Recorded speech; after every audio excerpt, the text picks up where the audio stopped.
I'll start with the highest, because there's Vedanta, Advaita Vedanta. What would classical Advaita Vedantists say to this? That I know it all and I understand it all, but I am unable to embody it in my life. My life has not changed. The classical Advaitin, if you take it to a non-dual teacher, a monk in the Himalayas or a Pandit, a scholar of non-dual Vedanta, the answer would be, nope, you haven't understood it. I know a person who's studying Vedanta, and she said her teacher is a very well respected classical non-dualist in India. So I said about meditation, how to calm my mind, and I asked my teacher, she said, keep studying Vedanta. She thought he would recommend some kind of meditation technique, do this, sit in this way, breathe in this way, keep studying Vedanta. In Revered Swamiji's room, there is a book on the table which says it all. It says, the title of the book is Knowing is Being. That is the answer from the Advaita Vedanta perspective, from the non-dual perspective. Knowing is being. This knowing and being, no. You're making a mistake. What does that mean?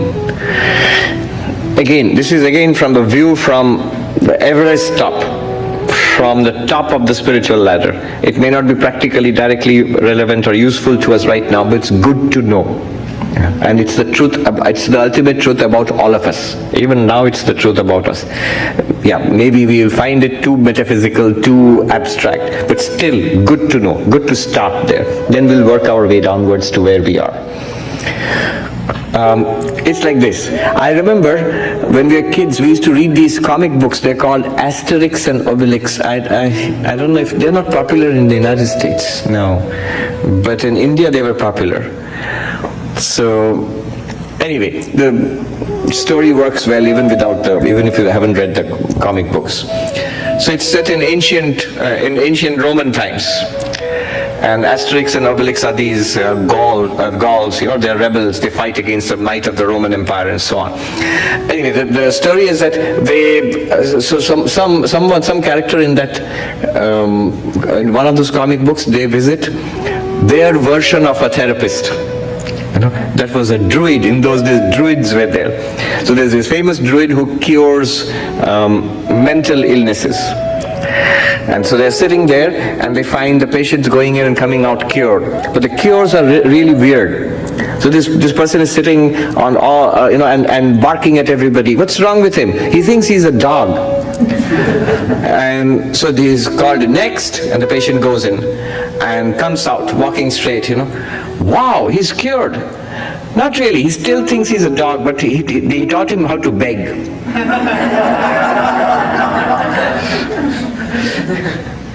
The Advaitin will say, all your efforts at self-improvement are like this.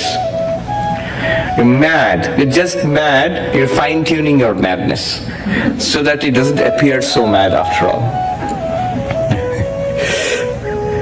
You must first realize, the real cure is to realize that you're not a dog, you're a human being. Similarly, the real answer is to realize what we truly are.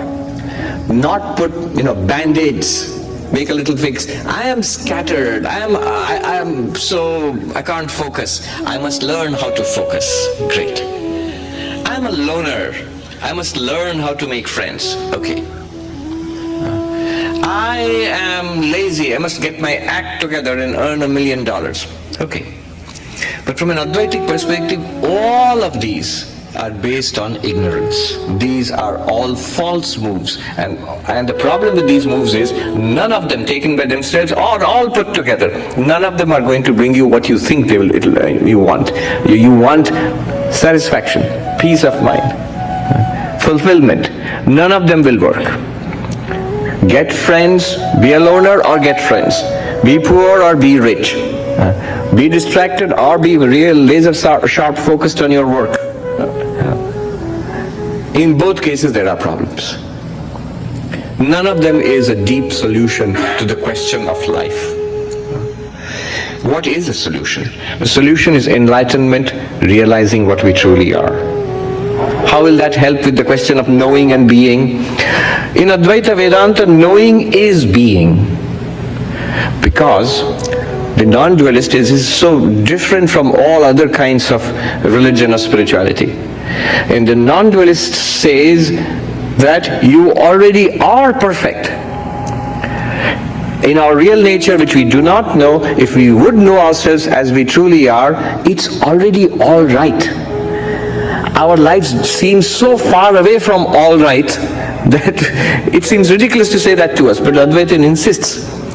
That's why Advaita Vedanta non-dualism is so radical. It insists it's already all right.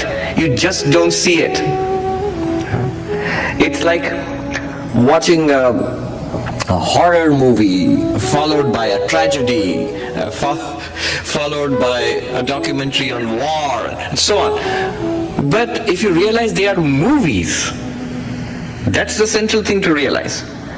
It's not that there's good, King Kong has come and is smashing up New York, then followed by the great earthquake and California disappears into the Pacific Ocean, and then space aliens invade. All of that didn't happen. It's the screen with movies, with pictures and sound. That's the point to be realized there. Similarly, what we consider to be our life here, that is an appearance of an underlying reality, and that reality is perfect. Existence, consciousness, bliss, unlimited existence, unlimited awareness, and unlimited fulfillment. Great, but what about me, we ask. And Advaita Vedanta says, Tat Tvamasi, that unlimited existence, awareness, fulfillment, you are. Yeah, but I have to become enlightened first, right? That's the whole deal in Advaita Vedanta. No! Whether you become enlightened or not, you are that. Whether you meditate or not, you are that. Whether you are a billionaire or you are homeless, you are that. By the way, there is a homeless billionaire. I met him here in Hollywood. It's a distraction, but I have to tell the story. Just like this, an invitation came that we're going to launch a book about atheistic perspective, a completely anti-religion book. It's going to be launched, and we need your parking lot. I said, look at the cheekiness of it, the chutzpah. You're asking a monastery, an ashram, a spiritual center, can we use your parking lot to launch a book saying that it's all bunk, whatever you guys teach? And we are, it's difficult to get one over us. And we said, of course you can. And not only that, I told Swami Mahayogananda, let's go and attend. We also want to attend. So I went, and the book, of course, was a very famous Caltech physicist here. It's called Sean Carroll. The book is The Big Picture.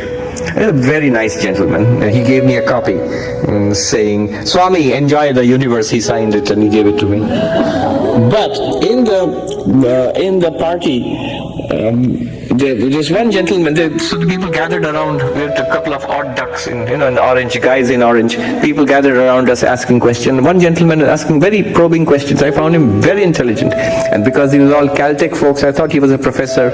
I thought maybe he was a professor of philosophy or maybe physics or I asked him, so are you a professor? And he said, no. What do you do? What are you? And he said, oh, I'm just a homeless guy. And later on we got talking and he gave me his name. And then I said, but what exactly do you do? And he said, look me up. I looked him up. He's right. He's homeless. He's the homeless billionaire. If you look him up, if you Google him, you'll find him. He had come to LA. He gave the city $500 million. So he had come for that. Okay. Whether you are homeless or you're a billionaire or you're a homeless billionaire,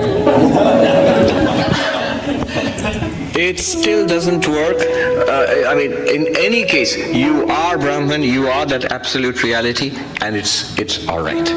Only thing is that until we know that, It's not available to us. If we do not know that, what happens is we are whirled around in this what we call samsara, and we suffer. If we want ADVAITA Vedanta, our real nature, this non-dual teaching to end our suffering, then enlightenment is necessary. But note the point here, enlightenment does not make you Brahman. There is a saying in the Upanishad, Brahmaiva Bhavati. The knower of Brahman is Brahman. It means becomes Brahman. Becomes does not mean that it was not Brahman, you are not Brahman and you become the absolute reality. No.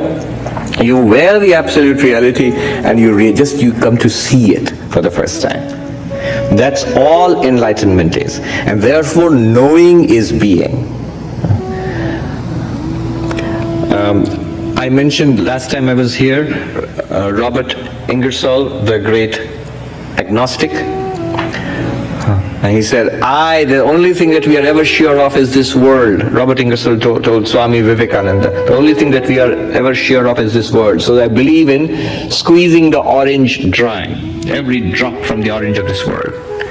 And spirituality, God, heaven, whatever you call it, who knows? So we are only sure of this. And Vivekananda's answer is instructive, and that's an Advaitic position. He says, I also believe the same thing, but I know a better way of squeezing the orange dry. How?